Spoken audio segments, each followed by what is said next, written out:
Amy Winehouse passed away at 27. People are just now liking Watch the Throne, but didn't like it then.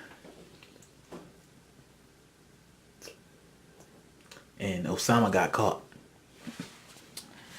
It's 2011, ladies and gentlemen. Shoot interview. Our special guest this evening is the best. What's up, guys?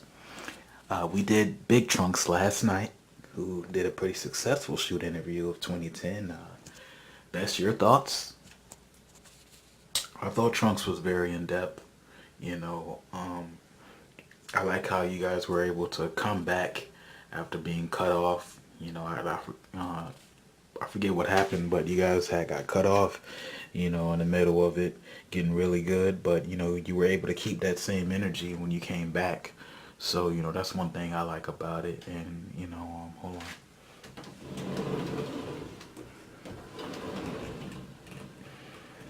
And, you know, as far as Deans and Pains, I think, you know, right now they are the classics, you know, right now as far as the, you know, this XTV information era, you know, is what we call it. And, you know, I hope we continue to keep this going. Stop. TXG Vendetta was like the first pay-per-view of 2011, and it was really good, you know what I mean? I think even at the time we just had, you know, a lot of fun. And to me, I think that Vendetta was the last time, you know, that type of fun with XTV East and West existed for a while. You know, we're going to get into it, of course, but I mean, when you really look at 2010, every pay-per-view we did do and present, it had its own different energy. It had its own different flavor, but overall it was good. And there was a different type of good. It was a different reason, you know, different pay-per-views that we did that year were good.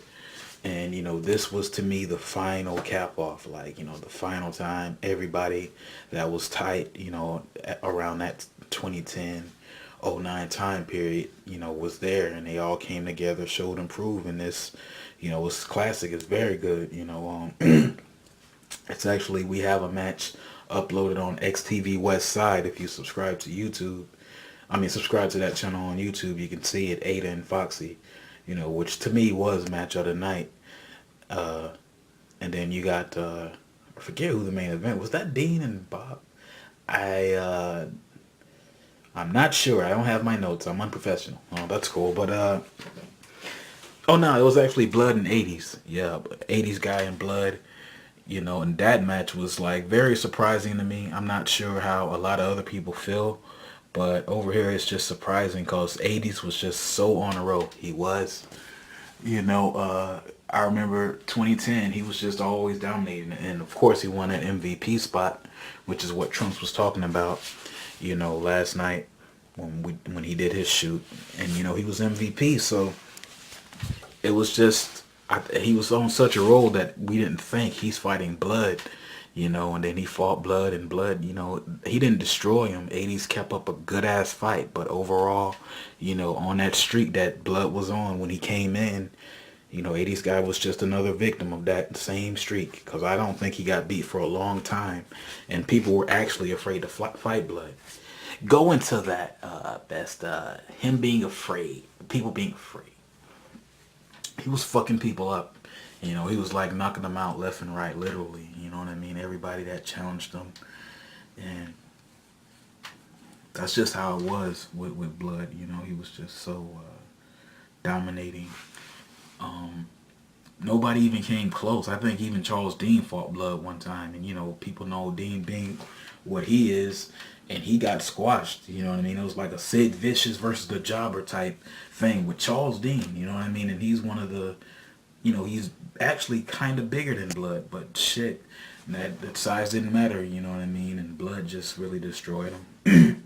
So, I mean, my overall opinion of it is it's the last cap off. It's like a package, you know.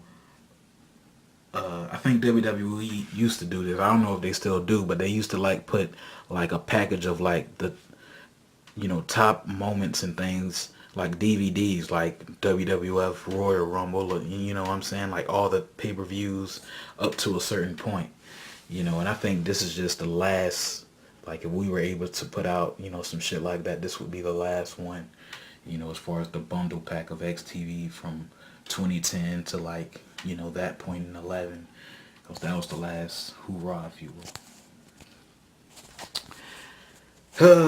Well, the first of the night. You know, DT is a very talented individual, but I think DT can be a bit much for a lot of people because, you know, he just, it's just too much boredom.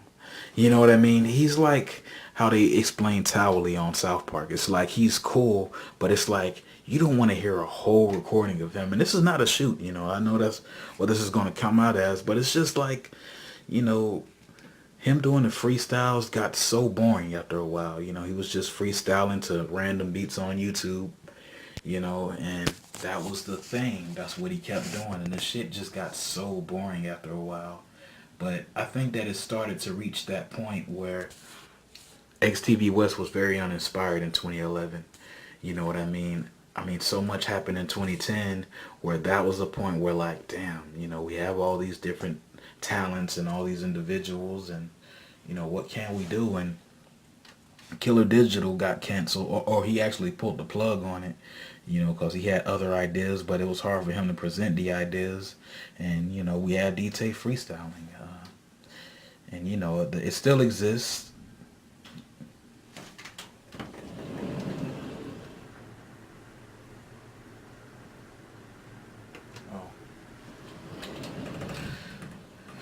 It still exists, like the freestyles and shit, but you know, it's just there though. It just sits there. You know what I'm saying? As a reminder, this is what happens when you hear too much DT. Okay,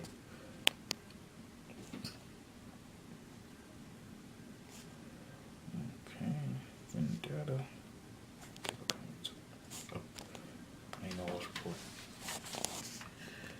The Killer Comedy Tour was the start of a new era in XTV. You know, the animated one, the same one he recorded in '08. This was the beginning of a new era with that. You know, after the horrible reception that was well deserved of FNK, and, you know, the mediocre success of A Day at Work, I think this, you know, gave us that, you know, here we are again and we can do it over. And I think at the time, the Killer Comedy Tour, nothing was like that. You know what I mean? And it was praised heavily. Because I don't think nobody before, and if I'm wrong, you know, I mean, tell me, like, I don't think nobody before has sat there and did an hour-long stand-up, or 22 minutes, however long it was, and really animated it. You know what I mean? And it was very unique for that time, though. It's like you know, we've gotten so much better on the animation thing, but at that time it really was something special. And you know, it doesn't really hold up as well, I would say, but at the time it's just you know, it's just the way things were put together. You know what I mean? Like I said, that started the resurgence of the animation projects. And, you know, like, because we were at a point where we were kind of uncreative, and then, you know, boom, there you have it. Payne's first shoot interview, it's so crazy to me, man. You know what I mean? That we were thinking, like, I think Trunks touched on this too last night. It's like, it's crazy to me that, you know, all these recordings we've ever did, you know what I'm saying? Like, we just did them just, you know, not necessarily out of boredom, but this is what we were feeling, you know what I'm saying? And now it isn't to now where these recordings mean something, because now we're putting the shoot interviews out, and XTV East Coast is like, you know, they really like it and they're really interested in it. You know, this is just something that was really just going to sit there. We were going to listen to it, but, you know, and I think that's the same thing that happened with Payne's shoot. You know, it was long and he had a lot to say. And I think it was inspired off of Bobby Heenan's shoot interview from like 2001, you know, but I think it was Payne was very intelligent on it, you know, and I think that was a time where I really thought Payne, you know, he could come back. You know what I'm saying? Yeah, he did sound very sober on there. Exactly. He sounded sober. He sounded level-headed. You know, he wasn't all like cracked out.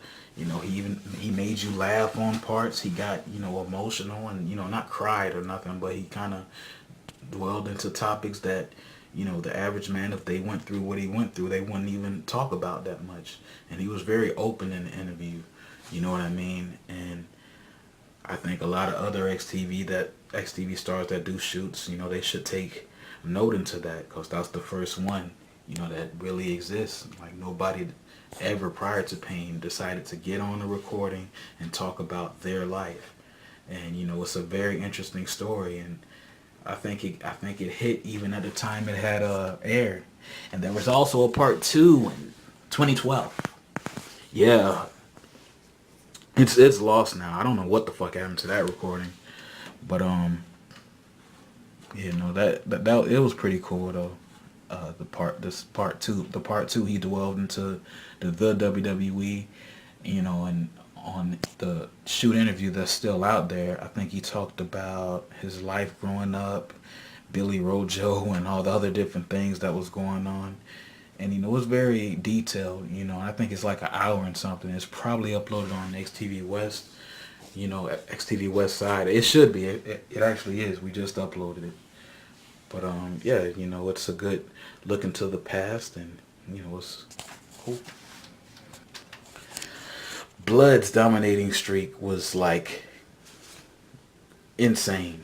You know what I mean? Blood just came into XTV and just really took the powers of Sus and Dead and destroyed the roster. You know, like I said, there was nobody that was willing to fight him. You know what I'm saying? He was just that tough in the ring. Like if people seen their names next to him when we did our cards, they would forfeit automatically, because you know they seen what happened to the last dude, and he had the powers of two former dominating like monsters like in XTV.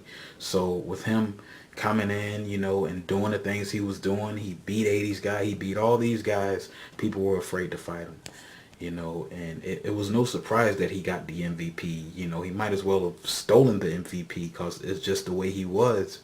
You know, he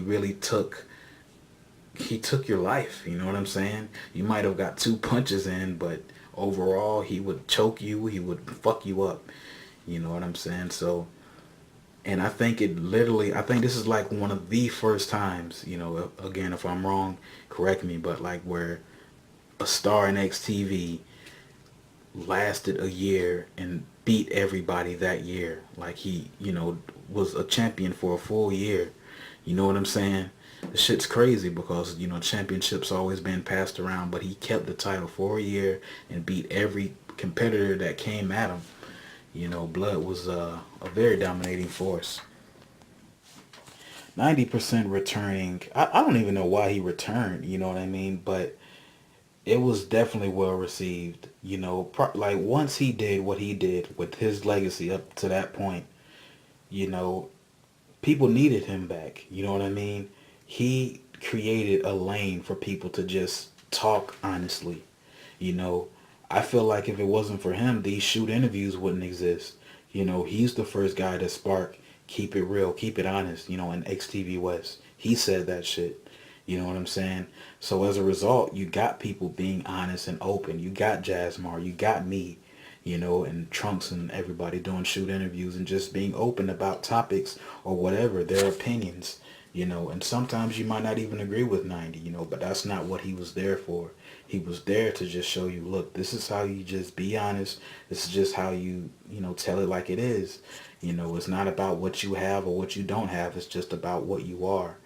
And, you know, when he proved that with each episode, you know, during the '08 period, '09 and all that shit. And then he left for a long time. And once it got quiet, you seen some people coming out, and then a lot of people coming out that was inspired by his message. You know what I'm saying? And then he came back. It was like, of course it's going to be that big first episode. You know what I'm saying? But overall, you know, I think that 90% comeback, it was well deserved. and I think he got recording of the year. And everybody's happy about that because he is 90%. I just mentioned all the qualities that he has, but at the end of the day, it's unfortunate what he beat and why he beat it. You know what I'm saying? It's just fucked up. This is just one of the worst losses in XTV, and we're going to talk about it up next. Hold on. I brought a special guest in here. Hey there. I mean, hey. What's up, bruh? I got Wells in here, man. All right, Wells, it's nice to see you, man. What's happening, bruh? Rah, rah. Want to talk about the loss of Fresh Prince? Hey, yeah. Can I be in depth? Go ahead. Let me be in depth. You see, bruh, XTV always experience, you know what I'm saying? Sometimes we experience some hard times. So it's hard to be the clown in the hard times. You know what I'm saying? It's like we do every single thing to just show you, the sign of the times and how the times look. You know what I'm saying? Times is fucked up. It's ugly. Times is ugly. And we try to put, show you through 90% and the violent shit that we do. We try to show you what we going through. You know what I'm saying? And sometimes that's the best visual of what we going through. And that's sometimes what make XTV West stand out. Is how we show y'all shit and y'all can really see it. Because we really take it there when we show y'all niggas.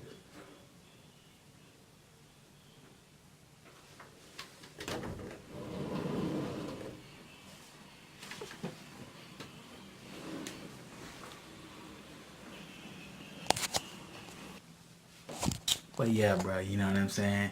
It's just like Fresh Prince was one of them things that we did, you know what I'm saying, during the process of us being, going through the hard times and the struggles and shit. And it wasn't dark. You know what I'm saying? It wasn't like, it wasn't that. It was different, bruh. And we had lost it. I don't know what the fuck happened to it, man. Shit just vanished for real. And it's like, what the fuck? You know what I'm saying? It was here today, gone tomorrow type shit. I think that's one of those things that makes 2011 like such a fucked up year. Is like when we tried to, put some positivity on a negative situation, it's like it always seemed like it failed, you know what I mean?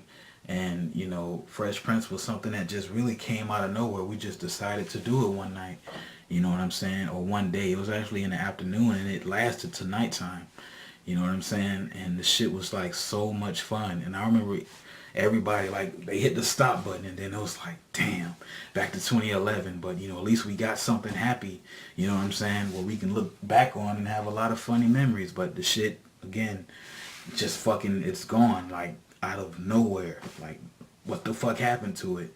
And it's just a big mystery in XTV West. It's like, I would put this up there with the same conversation that people have with, as far as XTV, Tupac and Biggie, though. You know what I mean? It's like, who the fuck killed them? You know what I mean? And the same thing with this audio. It's like, what the fuck happened to it? It's like, when you look at it, it's really like a big ass question mark with what happened to it. Because we recorded it, we listened to it a bunch of times.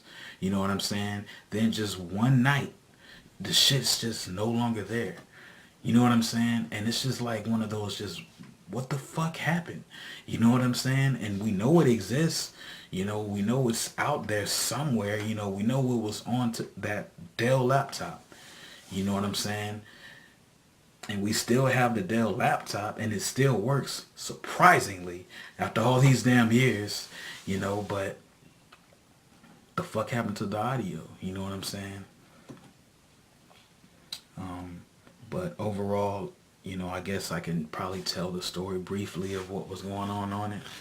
I think it was like a killer moving into the house, you know what I'm saying? And he was doing the damn Fresh Prince head bobbing shit. And they was like, what the fuck's wrong with this guy, And I remember it was just him, it was just, again, just like pushing forth, be honest, you know what I'm saying? It's be real, but it was done in a very funny comedic perspective, and it wasn't too dark, like at all. It was more lighthearted compared to what we usually provide, and I felt like, what I was trying to go into is that when 91 recording of the year, just because we lost this shit, you know what I'm saying?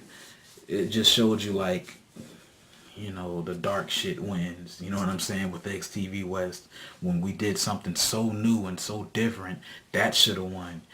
But it couldn't win because it was, you know what I mean? Like, it's a mystery and shit. You know what I mean? But still, we love 90%.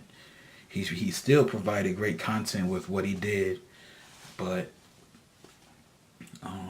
it's just damn. You know what I mean? Like, what it could have been if we still had it to this day. And I mean, I just really wish that it was something we could do to like get it back. But thank you for coming in here, Wells. Oh, man, no problem, man. Let me just add a little bit. Man, we had fun, bruh. I remember Killer, man, like he was depressed, you know what I'm saying? A lot of people don't know. My boy Killer was, going through a little something. You know what I'm saying? Times just wasn't right. Like Bess was trying to allude to. Like, it was just getting to that point where shit was just different. I think Joe was at Jetstream. Shout out to Cool Joe Easy. You know what I'm saying? And shit was going on with him and all these different things. And sometimes he'll be mad and that negative energy will come to the house. You know what I'm saying? So, we couldn't joke with him. We didn't have nothing, bruh. You know what I mean? Going to what Wells just said, that's exactly. We didn't have nothing. He just left. You know what I'm saying? But, not having no ID and no birth certificate, that really fucked a lot of things up. You know what I'm saying? So, like, you can only imagine not having anything. You know what I'm saying? To, like I couldn't get a job. I couldn't do shit. All we had was a house. You know what I'm saying? And we were thankful for the house, but the house was starting to come apart. You know what I'm saying? With just, like, it was just old as hell. You know what I'm saying? The house, and it was a bunch of financial issues as well. So the Fresh Prince was a blessing when it came. You know what I mean? Because it was like one of the only good things. But the fact that it's lost, and I know I'm still on this, but this takes up the majority of 2011. You know what I'm saying? Because we lost something real big. And it's like, for what fucking reason, But, yeah, we're probably going to stop right. I don't even know why we thought that it was interesting to bring crack rock back at this point. But it's crazy because it's similar to how the second incarnation of crack rock started off. Go into a little bit of that, best for the people that don't know. I mean, well, in 2008, crack rock, Dee Dee and Dixie, or Donkey Kong 2, returned to XTV to what at first was a mixed review to then, it got to a point, because of me. I pretty much snapped at the production staff on this particular recording back in '08, and it was a very funny recording, because just how mad I was, and it just the way it abruptly ended, and just that segment made crack rock become popular, and that's crazy because, like, it was brought in with people thinking, oh, this is going to be it. This is going to be, because the whole time, and I'm sorry for going on this long tangent, but, the whole time in 2008, we were trying to really, like, put out, like, something that's going to give '08 its identity. And that's what crack rock was, that's what it was supposed to be, but it was the opposite. It was a mixed bag up until that point when we did that episode. That's when it got popular, and that's when it got traction. And all of a sudden, Killer comes out with his Cosby Show, and, it pretty much trumps, whatever inkling of success we had after that, and, it slowly dwindled down more and more. And then, eventually it was over in like November. Oh no, not November, October maybe of 2008. It was done. We just stopped doing it because it wasn't popular. We weren't having any fun.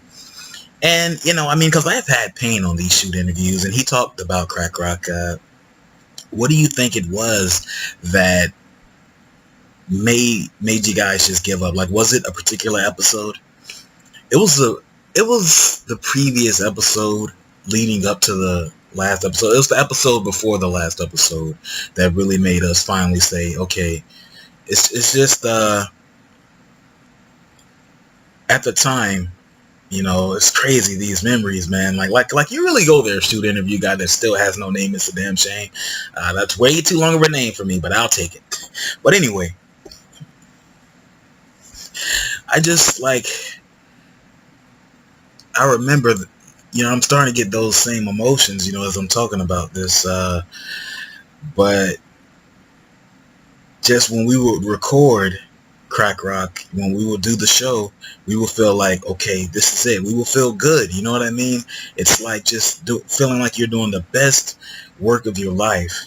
And then we play it back, and it's just like, this is what we recorded. You know what I mean? It's the opposite from how you felt when you recorded to now you're hearing it, and you're like, damn, this sucks. And I think we were also looking at it from the aspect of, dude, Crack Rock is not really transitioning anything into XTV.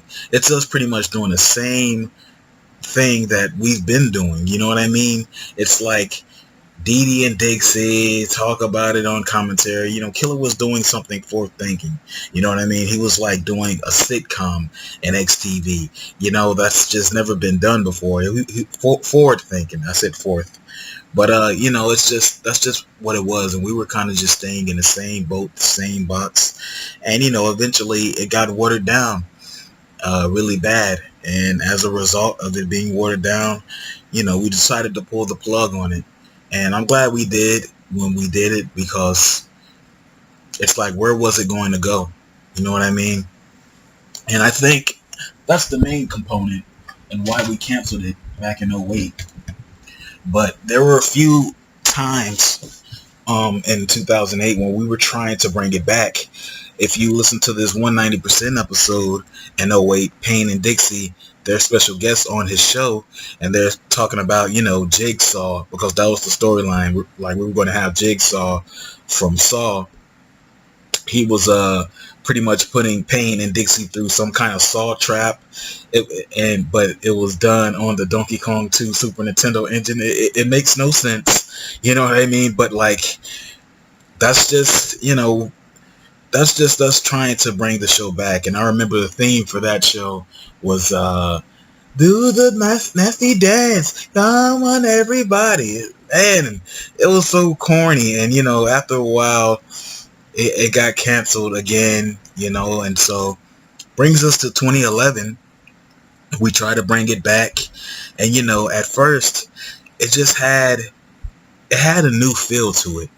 At first, keep in mind, I'm saying at first. But I think what happened over time is it just started like the audience, they're just like, dude, because again, nothing is really building from this. I'm having a hard time with English. You know what I mean? It's just nothing is really coming from this. Like, nothing was really coming from Crack Rock. And this has happened before. This has happened in 2008. And the audience are smart. So they're like, dude, nothing's growing from this. Nothing's coming. Nothing good is really coming out of this. This is just basically a repeat of a show that wasn't really that good to begin with. What's the point? So yeah, even though it has some decent episodes, there's a big reason for why Crack Rock came in 2011 and was canceled again. Like, I think less than 2 months. I think it was less than a month. You know what I mean? And yeah, man, we needed to forward think. When 90 returned, it was met with high praise, because 90 is like the voice of XTV. You hear a lot of guys talking and doing their thing. Like, you see Killer in the forefront. You see Big Trunks. At times, you may even see myself, D-Tay, whoever.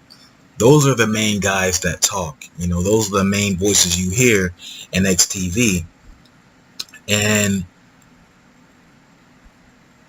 there's some times where, like, not even their voices are powerful enough to discuss some of the things that we're going through in XTV. You know, their voices aren't powerful enough to express the thoughts, the hurt, the emotions, the things that we're mentally going through. And 90 was that. And like his show was missing for a while. Like he wasn't doing his show that much. And then he did little inklings of his show here and there just to be like, hey guys, I'm still here, you know. But when he finally said, okay, I'm officially back, when it was official and it wasn't no street release, you know, and it was a new engine. I mean, this was just magnificent. It was done on the PS3 engine, and you know, the graphics were like out of this world. It was done on Saints Row 2 to be exact. It just called for like, dude, we're finna have some new classic moments. And, you know, we did. I remember that first episode, just the sound of those guns. Like, it made San Andreas sound like a Bugs Bunny cartoon with, you know, Elmer Fudd shooting guns or something. You know, no disrespect to 90s effects on that game, you know, or on that show, but he just improved on every level possible. And, you know, you had no choice but to have a lot of respect for 90, you know what I mean? And he was just, he was awesome. In retrospect, I mean, because it's been noted that the 06, 07, 08 era, you know, those were the top 90 seasons. How does this rank up, 2011 through 2012? Uh, uh, I think that, in my opinion at least, man, I think that this is a very hit or miss period with 90. You know, it's just a lot of those episodes you can't, I can't really listen all the way through. You know, with the 06, 07, 08, all of those, like I can actually sit there and be here for 2 hours, 3 hours and listen to those episodes entirely in full. But especially in 2011, when times were so hard, you know, I think that what we were able to do during those early years with 90% is we were able to like really just put a lot more of our talent out there. You know what I mean? And with these seasons, the 2012 or 2011 through 2012, it just seemed like we were putting a lot of our problems out there. You know what I mean? Like it'd just be like, it just seemed too personal. You know what I mean?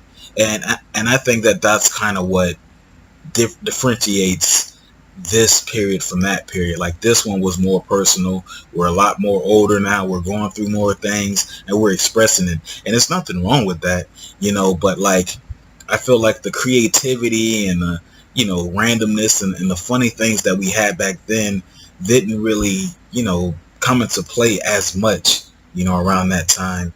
And I think that that's what this period suffered from.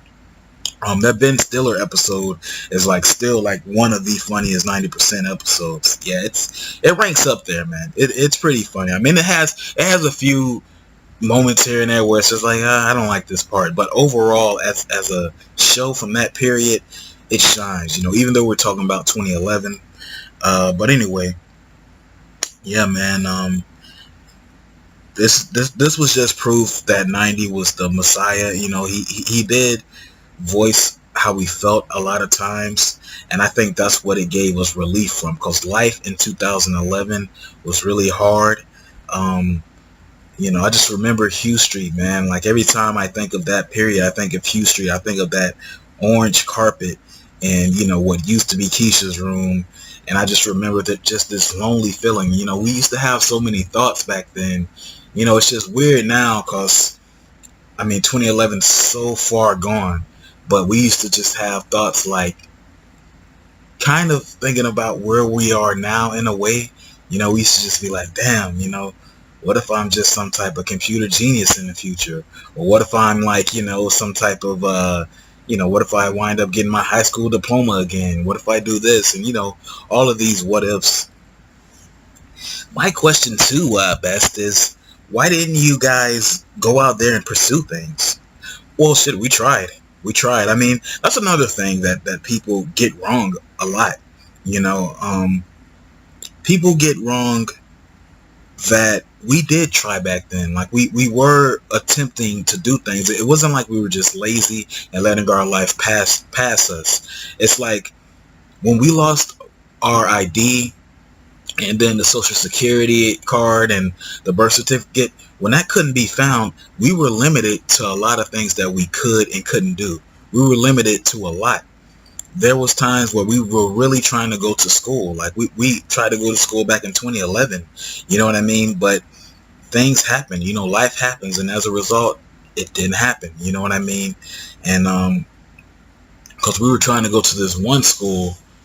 I don't even know how the fuck we found out about this. Oh yeah, I think we were online and we were trying to go to acting school, you know. And oh man, here's one hell of a memory. We were trying to go to acting school, and the guy that was on the phone, he was really motivating us. He was pushing us to do this, and I truly think that this would have really opened up some barriers for XTV Westside. But Tony B asked if his mom could take him, and around this time, like many times, including now, damn, they weren't really getting along, and she said she was going to do it, but she was still in whatever mood she was in, and she just wind up just not taking them, like literally for no reason though. It was just like, just let me, I'm just not going to do it. And he was just like, why? You said you were. And she's like, oh, I'm just not. And she just like left, like abruptly, you know what I mean? And the school kept calling him and shit. And I remember he just kind of blacked out. That's what I remember. This might not even, I don't even know if we're going to upload this. I mean, we might. It's going to get kind of personal. But Tony B literally, like, he lost it. Like, because at first he wasn't bothered by it. And it's even recorded. It's documented.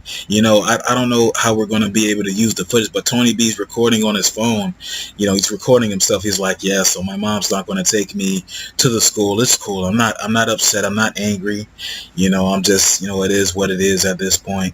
And, I'm just going to go to sleep. I'm going to relax. And when I wake up, I don't know.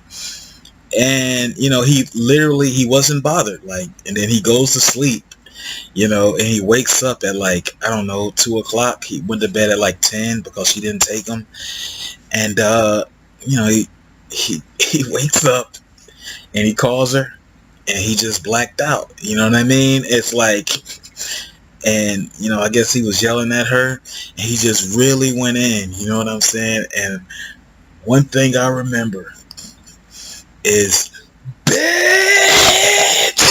Wow. Just like, the most uncalled for bitch, you know what I mean, that just ever has been said. And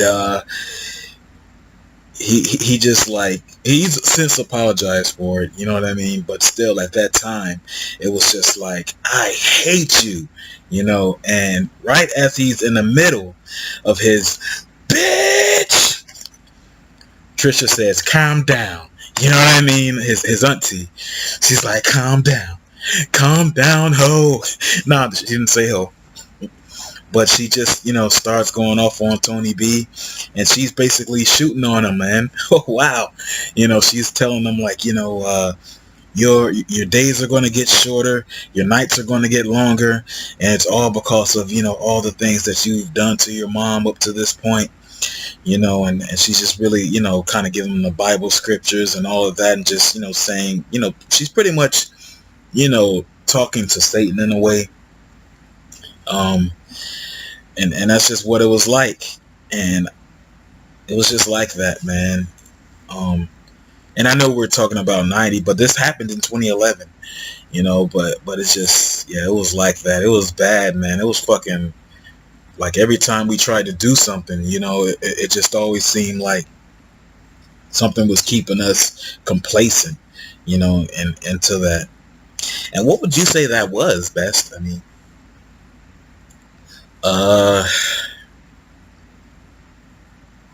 fuck, man. I want to say, I want to say we weren't ready, man. I don't think we were really ready to go to school. And on top of that, like that was a lesson. That was telling us like while you have it, you know what I mean, do something with it, because we were really letting life just pass us. Like there's a reason where look, we graduated from school. We walked the stage in '07, but we graduated from school in like December of 2006 or November or something like that. We wound up graduating early, from high school. Now, from we walked the stage in '07. From '07 to 2010, 2010 is when we got our first job. You know what I'm saying? And there's a reason for that gap. And like, it's just because we weren't taking our life serious. We really weren't. You know what I mean? And I think that in a way, that's the way of the, call it whatever you want, God, universe, of saying, this is what happens when you don't use your resource, when you don't use it. You know what I mean? It's like we didn't use our ID. We were just sitting there. You know what I mean? And, that's why in 2012 we tried to travel more, but we seen what happened with that. But still, it's like we know what to do now. You know what I mean? Be more organized and have possession of your own shit. You know what I mean? Be responsible for your life. That's what 2011 taught me. You know what I'm saying? Like, to be responsible. You know, and even now, I mean, I'm realizing how irresponsible I have been, and how neglectful I've been of things. And there's some things that I'm working on, and it's going to take a while for me to fix everything, but it is what it is. But yeah, going back to this point, damn, it was really tough. And just not being able to have ID and do shit. That's why Tony B used to always go out and eat. You know what I mean? He used to get big ass tubs of fries from Abraham and just a bunch of food. That's all he was able to really buy, It's like we weren't able to sell things or anything, Killer Digital ending is very understandable. I think that Killer was really in a transitional period in his career, but he didn't really know how to do it the proper way. And he didn't want to hold on to Killer Digital forever. He wanted to do other things. And on top of that, he really did want to give his other guys shots. Like, he wanted Walter to do things. They gave Walter the role of Flipper off of Jungle Fever, but Killer was like, no, that's Walt. You know what I mean? And people often forget how, giving Killer can be, at times, because they look at the, rowdy, thuggish type of character he's been. But I think that it was just Killer I've done what I could with Killer Digital. It's like, where else can this go? It's similar to how Viva La Bam or Bam Margera feels about Viva La Bam.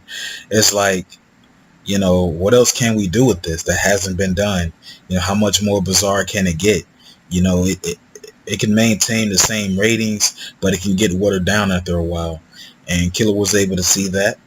As a result, he canceled the series, which I think is great.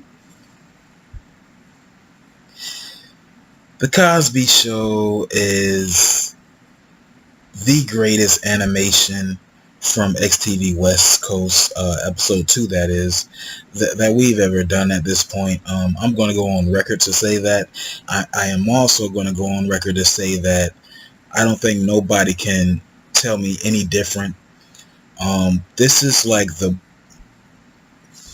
it's so many layers to why this is the best thing that we've ever done as far as animation at this point.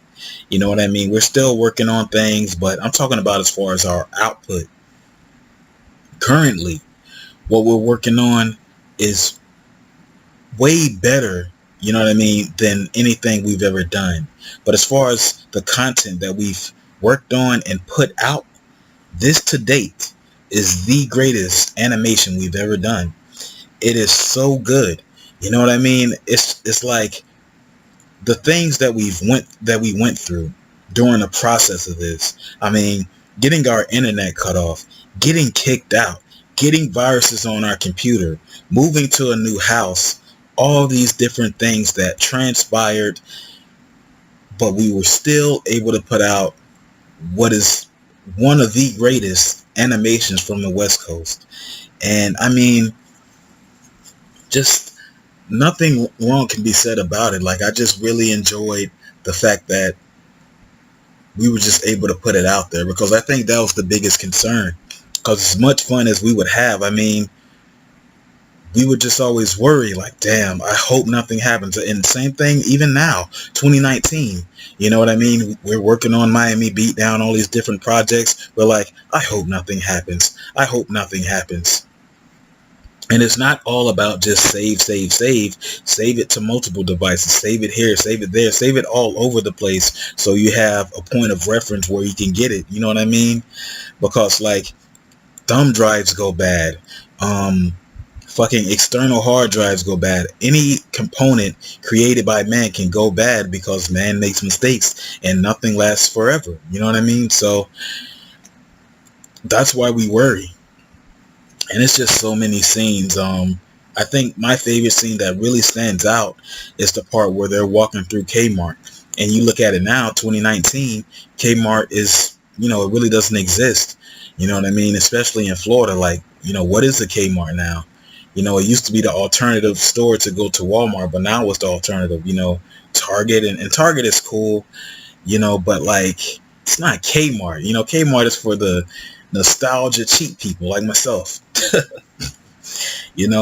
And that's my favorite scene, because I remember that. Like, I just, it sticks out. Like, I even knew back then that this shit's gonna stand out forever, because we were playing Tupac's album, Me Against the World, and this was that period in 2011.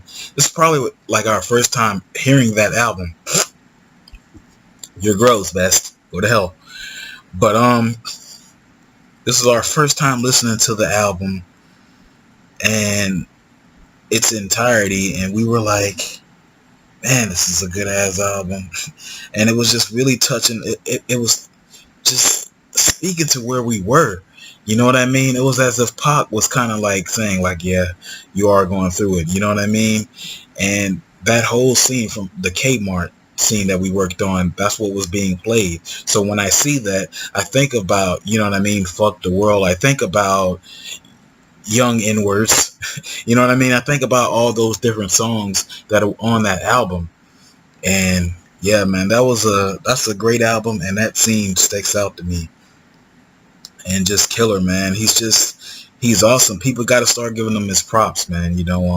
I know it's easy to dismiss it because of the bad he does, but, like, dude, like, this guy's gave us, like, some of the best entertainment.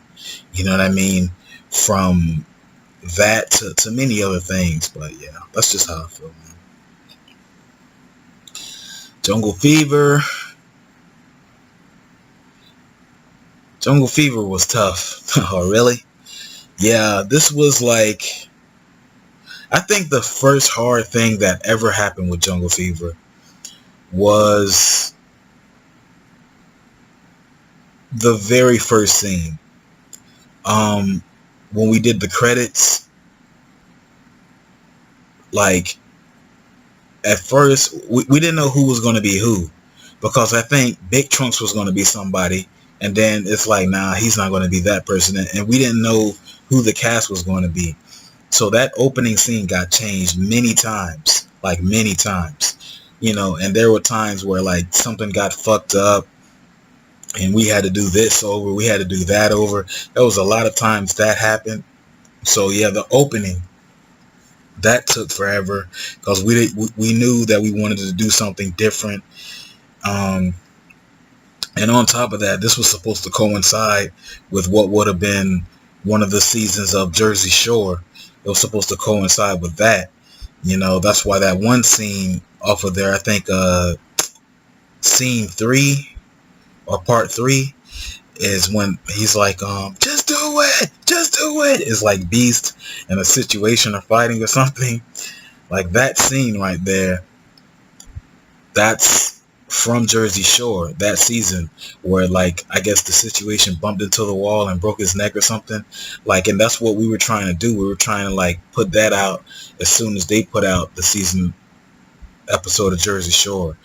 But it didn't work like that. Jungle Fever kind of became its own thing as far as XTV, you know. And overall, how I feel about it, uh, we worked too hard on things, you know. Like that's my only gripe with it, is we work way too hard. You know what I mean? And in the meantime, we are trying to find other ways to make things easier. But like, I think that it's just the way things come out when we work hard and then finish it. It's like it's just so beautiful. You know what I mean? When you're able to work on this little small thing to this thing to this thing and then make a masterpiece, and that's truly what that was. But when you're working on the smallest things, it makes dealing with that work that more tedious. And so this section takes this long, this section takes this long, and when you're finally done, it's like 2080 and you're finally finished with it, and you don't have an audience anymore. You know what I mean? Because people are probably dead or whatever, you know.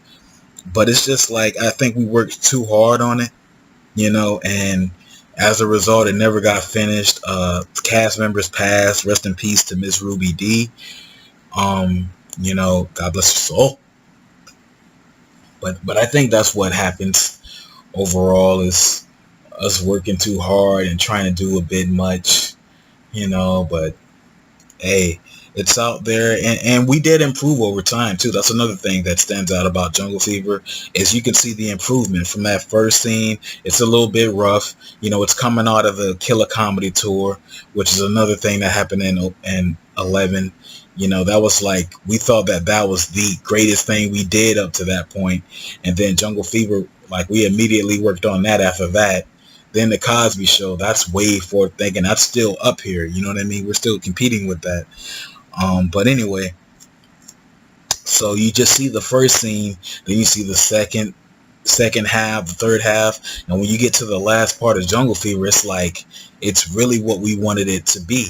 You know what I mean? There's a few audio issues, but overall, it's like you see us really improving, you know, our everything. It's awesome, man. It's like one of my faves. Bobby Can't Jump. Wow. This was, man, you know, this was Big Brother saying, sit your little fat ass down. Like that's what this was. Because like there was a time where we wanted the East Coast to start doing more animations. You know what I'm saying? I mean, shit, the West, it's been noted that West Coast is the reason Do the Right Thing didn't happen, you know, or didn't complete. So it was just like, you know, we're like, okay, I guess we got to carry the torch then, you know. But as we're working on all the projects, whatever you name any project, we're going to think about the East Coast. You know what I mean? We're going to watch something. We're going to watch Do the Right Thing. We're going to watch anything they do. And, you know, when they did this, the hype was already incredible. And just, you know, these guys' delivery, like Walt and Bob, like who knew that these guys had that great of a chemistry, you know? And just the background vocals. And then you got to also take into consideration that, you know, those guys were working on music at the time. So the things that they're doing with, you know, other people in the background, voices and all of those, you know, dialects that they were doing, like that's incredible to us, you know, because like to date, I can listen to Bobby Can't Jump and hear something way off in the distance. Like I didn't hear that before. You know what I mean? And I think that that's what makes this great. It's like it's only a few seconds or a few minutes long, but he's able to really like compact enough to make it this big massive thing, which is what he did, you know, the East Coast did. So yeah, Bobby Can't Jump is the shit, like, you know, and all hats off to the East Coast for this incredible project. Moving from Hugh Street was a big deal. Really? Yeah, this was the end of an era, man. You know, I mean, with Miss Ruth passing away in the year 2007, December, it's like, in a way, that was already the mark of the end of an era. You know what I'm saying? But this kind of hit us by surprise, cause like, you know, and that's the thing. Again, to get a bit personal, like, I'll just say that she never sits down and talks to us about anything. Like, she never sits down and warns us. Like, she'll just tell one person and hopes that other person tells the other person. You know what I mean? She doesn't sit us down both. She got. I don't want to get into all that, but like, I just wish that, you know, she would talk to us both, you know, about things like this, because this is a big thing. This is a big event. Like, it's something you talk to people about, you know. And it is what it is, though. You know what I'm saying? When we moved, like, because it was just looking so unlikely. Like, it was looking like we weren't going to be able to. It was looking like we were going to be homeless, man. You know, but Flora Street, I don't even know how that came up. I remember when we first went over there. I'm starting to have memories of Flora Street. You know, it was cool, but I remember it used to stink out there. It used to smell like shit. And we found out later that it was some kind of plant that was on our fence. You know, it's like this green plant that was kind of like wrapped around our fence, like little roots or some shit. I don't know. And whatever it was, it smelled like shit. And there was this guy named Pedro, you know, the draw program. I can't do it. I'm white. Never try that again, best. Yeah, he was there, and you know, we always had this. He always just had this vibe, you know what I mean? That uh, the guys on the West Coast didn't really like, you know, but you know, and later on, shit, everybody else stopped liking them. You know what I mean?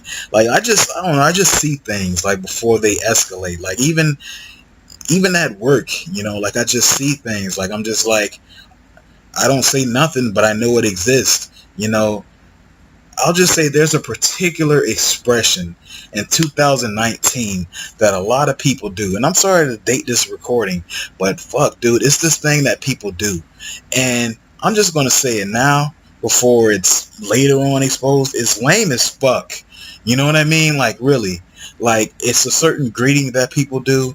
It's like, if you don't want to speak to somebody, you really don't have to. Like, it's not in you. You're not obligated to. Like, it's just a certain look and gesture that everybody does that shit. It's like, that's lame as fuck. You know what I mean? But I don't know. Maybe you guys got to figure it out 10 years later, but I'm forward thinking and saying that you guys are lame that do that. So anyway, yeah, Flora Street, though, that was the start of a new era. And, you know, that was, I don't know. I remember it was ants in my room all the time, so I couldn't really eat in my room. You know what I mean? And yeah, I think the first thing I said is like, this house is a little small. And then she got all pissed off. She's all like, well, damn, you might as well move outside. I'm like, no, I was just saying it's small. Like, I wasn't even trying to be disrespectful. Like, yeah, but moving was a trip, man, you know? Yeah. Summer break 2011 was, this is the peak of the bullshit of 2011 right here, summer break, because this is when there was a lot of tension on this pay-per-view. You know, the East Coast, like they probably don't remember a lot of that, you know what I mean? But there was tension. There was a lot of tension. I remember we had just came from the laundromat, you know what I mean? And a lot was planned around this time too. Like, we were planning to do the Winter Olympics, like XTV Olympics. We were trying to do so much, but like, life was just getting real rough. The guys worked at Jetstream, and you know, I think that added stress to them, and it was just a whole lot of things that was going on. And so finally, after a long time, the East Coast and West Coast come together, and it's tension. You know what I mean? Because like everybody's set in their own what they've been going through. So it's just a lot of just like what you say. Well, you heard what I said. Okay, then. It's just a lot of that kind of going on, especially during like the first half. I think in a later half, it's kind of like, okay, East and West, but I remember that, because it's something I think it's one of those matches, man, where like Trunks is trying to get Justin, like, Justin, it's cool, like we're having a good time, aren't we? And he was like, I already said that or something, and it's just so not Justin's voice. It's just like, it's like, I already said that. I'm like, damn. And it's just it's a lot of that on that card. You know what I mean? And at the time, I thought that probably would take away from the event, all that tension and shit. But you listen back to it, it's not bad. It's just, I guess it's just, I remember that energy. So when I listen back to it, that's all I'm going to remember. I'm going to remember that energy and remember how negative the environment was. So, yeah, Summer Break. I think 80s and Bob and I think Walter, they had the main event. It was a good main event. And yeah, man, it was an okay show. Trick or Treat. Best way to end this. Something positive. Trick or Treat was the only real fun pay-per-view that we had that year, man. I mean, JJ coming out there like he came out there and shit. And that was a funny ass match, man. I think that everything about this part of 2011 was decent. This is when things started to improve, because I think a month later we finally got our ID and stuff, but this is like a night where we had to relax. We just moved to Floral Street, so we were able to be happy. We were able to laugh, and joke with each other. And it's just a complete difference between this and Summer Break. Like I said, with Summer Break, there was a lot of tension. There was a lot of things going on. But right here, it's both of us being able to relax. I'm not sure, but I think the guys even lost the Jetstream job around this time for like a little while, and then, went back there. They either got suspended or something. Like something happened, I remember. And, we were able to have fun, and it was a very fun night. Like, that's what I remember. And like, even the way it ended, I think it was even on some fun shit. You know what I'm saying? So yeah, I have nothing but fun memories when talking about Trick or Treat, and this was a great time. 2011 in hindsight. A very dark time. Probably one of the darkest times in XTV, because life started to imitate art more. And when I say that, like, I don't mean it in a creative way. I mean that a lot of the content we were putting out on the West Coast, I feel, was basically based off of personal issues, and instead of just being creative and fun. It wasn't until like the Cosby Show, again, Killer's doing, where we were putting out something we can look back at years, because name anything outside of the animations, you know what I mean, that we can look at and discuss in full fun memories that we had. You can't really. But you have little things like the Cosby Show, you have Trick or Treat, you have Summer Break too, but I already said it, like it's a lot of bad energy on that, you know what I mean, and bad memories associated with it. I mean, I could try to view it from an outside person's perspective, but truth be told, I'm not an outside person. I was there. I remember what happened. I remember how I felt. I remember what was going on, so I can't look at it with the same type of energy that somebody else, just coming to XTV will look at it, because I remember what was going on, who had issues, who had heat. It was a lot, man, but we grew from that, and as a result, we're going to get better. Well, thank you, Best. Well, no problem, brother.